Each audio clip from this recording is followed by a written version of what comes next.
Very important semen. एक बार में एक नॉर्मल व्यक्ति को लगभग 3 ml सीमेन निकलता है। 1.5 से लेकर 5 मिली तक हो सकता है। इसको वापस पूरा करने में कितना समय लगता है? पहले दिन लगभग खाली हो जाता है। उस दिन हालांकि थकावट या कमजोरी महसूस हो सकती है, मोस्टली साइकोलॉजिकल होती है। फिजिकल एफर्ट के वजह से आपका जोर लगाए उसके वजह से होती है। जैसे कि सीमन निकलते हैं वैसे ही आपका टेस्टिस नया सीमन बनना शुरू कर देता है। सीमन का बनाने का प्रोसेस पहले दिन से शुरू हो जाता है, हालांकि उतना गड़ा नहीं, उनकी मात्रा पूरी हुई होती है।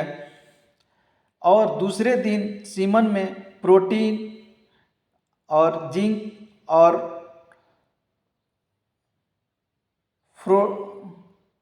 फैक्टर या तनाव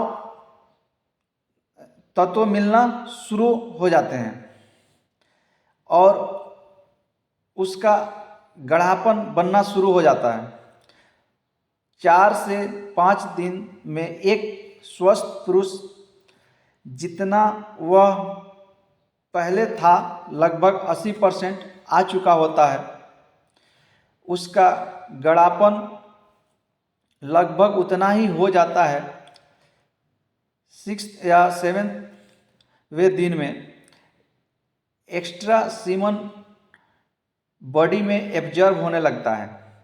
आपका अपना अपना अलग अलग शरीर के हिसाब से काम कम या ज़्यादा उसके अंदर, हालांकि पोषण मात्रा बहुत कम होता है।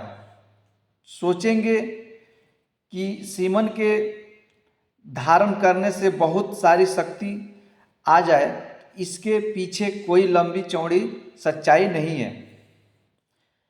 अगर ज़्यादा दिन सीमन लैबोरेटरी में नहीं, सीमन सैंपल नहीं लिया जाता है क्योंकि रिजल्ट अच्छा नहीं आता है। क्योंकि रिजल्ट अच्छा नहीं आता है यानी डीएनए खराब होना शुरू हो जाता है। कई बार आप लैबोरेटरी में जाते हैं टेस्ट कराने के लिए, तो लैबोरेटरी में जो वहाँ रहता है उनका नाम है फेल्मोटॉमी या फेल्मोटॉमिस्ट वाला। आपको यह बोलेंगे कि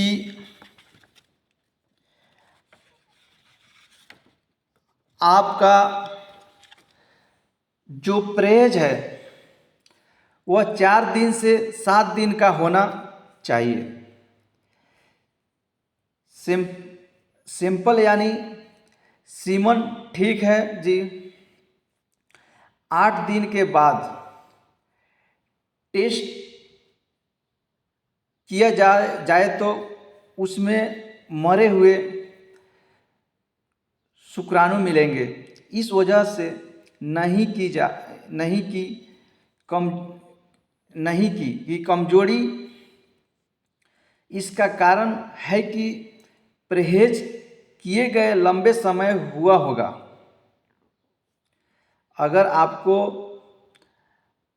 अच्छा हेल्थ के लिए, अच्छा सीमन के लिए आपको कम से कम 7 से 8 घंटे का नींद, रेगुलर एक्सरसाइज और अच्छा पोषण आहार प्रोटीन O2 जिंक की भरपूर मात्रा। अगर आप सिगरेट और शराब का परहेज ध्यान रखोगे तो आपका सीमन है वह अच्छा ग्रोथ करेगा। ठीक है जी,